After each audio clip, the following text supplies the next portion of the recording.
ओम नमो भगवते वासुदेवाय नमः। नमस्कार दोस्तों, आप सभी का आपके अपने यूट्यूब चैनल आसान राह में हार्दिक स्वागत है। दोस्तों, एकादशी का शास्त्रों में विशेष महत्व है और वैसे ही महत्व है एकादशी व्रत के पारण का। तो दोस्तों, अगर आपने एकादशी का व्रत रखा है तो एकादशी के व्रत के साथ ही एकादशी व्रत का पारण भी नियमों के अनुसार करना चाहिए। तो एकादशी का पारण किस समय करना चाहिए और क्या खाकर करना चाहिए और कैसे करना चाहिए, तो ये सारी बातें ज़रूर पता होनी चाहिए। तो आज मैं आपको इस वीडियो में बताऊंगी कि एकादशी व्रत का पारण कैसे करें, पारण का मुहूर्त क्या है और क्या खाकर व्रत का पारण करें, और एकादशी व्रत के पारण में किन बातों का ध्यान रखना चाहिए। तो दोस्तों, चलिए वीडियो शुरू करते हैं। और वीडियो अगर आपको पसंद आए तो प्लीज़ वीडियो को लाइक ज़रूर कर दें, साथ ही शेयर करें अपनी फैमिली और फ्रेंड्स के साथ, और मेरे चैनल को जरूर सब्सक्राइब कर लें आगे आने वाली नई नई वीडियोस के लिए। साथ ही बेल बटन को जरूर प्रेस करें। दोस्तों, फाल्गुन मास के कृष्ण पक्ष की एकादशी को विजया एकादशी कहते हैं और इस बार 2022 में विजया एकादशी का व्रत 26 फरवरी और 27 फरवरी दोनों दिन रखा जाएगा। तो व्रत का पारण भी आप इसी के अनुसार कर सकते हैं। तो दोनों दिन का पारण मैं आपको बताऊंगी। दोस्तों, पहले तो आपको बता दूं कि एकादशी तिथि कब से कब तक है, क्योंकि 26 फरवरी को भी एकादशी है विजया एकादशी, और 27 फरवरी को भी विजया एकादशी का व्रत रखा जाएगा। दोस्तों, मैंने पूजा विधि की वीडियो अपलोड की थी, उसमें मैंने आपको एकादशी तिथि, मुहूर्त और पूजा कैसे करें, साथ ही महा उपाय, बहुत सारी जानकारी आपको दी थी। तो अगर आपने वो वीडियो नहीं देखी है तो प्लीज़ ज़रूर देखिए, उसका लिंक मैं डिस्क्रिप्शन बॉक्स में दे दूँगी और आपको आई बटन पे, साथ ही एंड स्क्रीन पे भी उसका लिंक मिल जाएगा। दोस्तों, ऐसी ही विशेष जानकारियों के लिए आप मेरे चैनल को ज़रूर सब्सक्राइब कीजिए ताकि आपको पहले से पहले सारी जानकारी मिल सके। दोस्तों, एकादशी का व्रत अनेक लोग रख लेते हैं, लेकिन व्रत को पूर्ण कैसे करें, अर्थात एकादशी का व्रत रखने के बाद इस व्रत को कैसे खोलें, क्या नियम अपनाएं, इसकी सही जानकारी बहुत कम लोग जानते हैं। तो दोस्तों, जो लोग एकादशी का व्रत रखते हैं उनको एकादशी व्रत की पूर्ण जानकारी होनी चाहिए, साथ ही व्रत के पारण की भी जानकारी होना बहुत ज़रूरी है, तभी आपको आपके व्रत का पूर्ण फल मिलता है। दोस्तों, एकादशी का व्रत आपने रखा है और उस व्रत को खोलने की विधि को पारण कहा जाता है, जो कि एकादशी व्रत के अगले दिन द्वादशी पर किया जाता है और द्वादशी तिथि पर सूर्योदय के बाद पारण किया जाता है। शास्त्रों का कहना है कि व्रत का पारण द्वादशी तिथि समाप्त होने से पहले कर लेना चाहिए, जो ज़्यादा आवश्यक होता है। यदि तिथियों की घटबढ़ के कारण द्वादशी तिथि सूर्योदय से पूर्व ही समाप्त हो गई हो तो ऐसी स्थिति में पारण सूर्योदय के बाद ही करना चाहिए।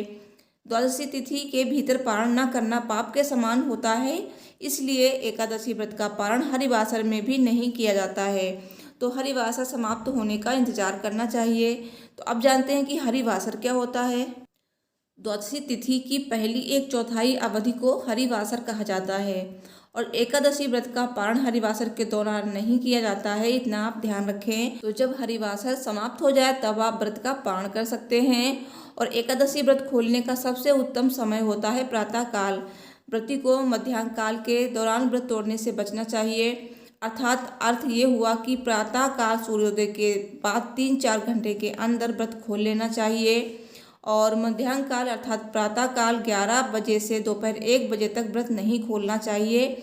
जो कि व्रती किसी कारणवश प्रातः काल में व्रत ना खोल पाए, उन्हें मध्याह्न काल बीत जाने के बाद ही व्रत खोलना चाहिए। इसके साथ ही जो लोग उदया तिथि में व्रत रखना चाहते हैं वो 27 फरवरी को व्रत रख सकते हैं।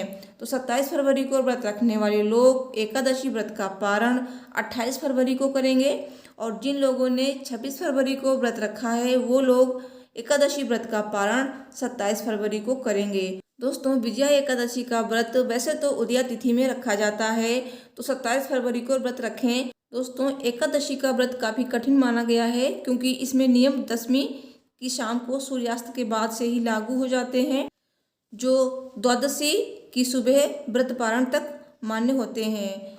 और विजया एकादशी व्रत कर रहे हैं जो लोग 26 फरवरी की शाम को सूर्यास्त के बाद सात्विक भोजन करेंगे और द्वादशी के दिन तक ब्रह्मचर्य का पालन करेंगे।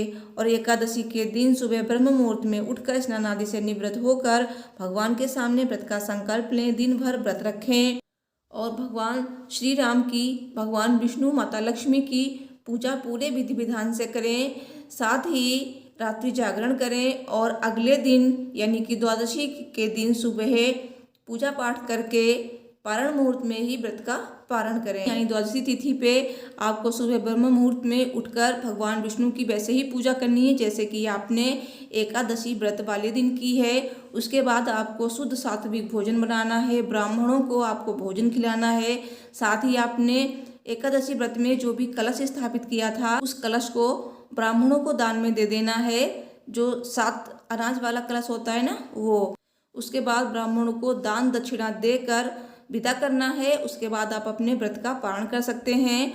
और आपको पारण समय में दान क्या करना होता है, तो ज़रूरतमंदों को आप उनके ज़रूरत की चीज़ें दान कर सकते हैं। जैसे किसी को अगर खाना चाहिए तो आप उसको खाना दान कर सकते हैं, जैसे पका हुआ खाना, अन्न दान कर सकते हैं। इसमें चावल है और चना है और चने की दाल है, साथ ही चीनी दान कर सकते हैं। इन सब चीज़ों का दान करना होता है। और इस दिन गाय का दान बहुत ही ज़्यादा शुभ माना जाता है, तो अगर आप समर्थ हैं तो आप इस दिन गाय का दान अवश्य करें। साथ ही इस दिन आप छाता दान कर सकते हैं और ज़रूरतमंदों को ज़रूरत की चीज़ें दान करेंगे तो इससे भगवान विष्णु भी आप पर प्रसन्न होंगे। और इस दिन अगर आपके वहाँ कोई भिक्षा मांगने वाला आया है तो उस दिन आप उसको खाली हाथ बिल्कुल भी ना जाने दें, कुछ न कुछ उसे अवश्य दें। तो दोस्तों, और दान करने के बाद किसी से भी अपने दान का गुणगान ना करें। और जिन भी चीज़ों का आपको दान करना है वो चीज़ें आप भगवान विष्णु के पास, जहाँ पे आप पूजा करते हैं मंदिर के पास अवश्य रखें और संकल्प लें कि मैं ये चीज़ें दान करूँगा। तो इस तरह से किया हुआ दान पूर्ण फल प्राप्त कराता है। पारण तक कोई भी गलतियाँ ना करें और नियम संयम के साथ भगवान विष्णु की पूजा उपासना करें। और दोस्तों, पारण में किन चीज़ों का हमें सेवन करना चाहिए, इस व्रत के पारण में कुछ विशेष चीज़ों का प्रयोग करने से आपको व्रत का संपूर्ण फल प्राप्त होता है और देवता भी प्रसन्न होते हैं। तो आइए जानते हैं वो क्या चीज़ें हैं। तो आइए पहले जान लेते हैं विजया एकादशी पारण का समय क्या रहेगा। दोस्तों, 26 फरवरी को व्रत रखने वाले लोग एकादशी व्रत का पारण 27 फरवरी को दोपहर 1:43 से शाम 4:01 तक कर सकते हैं।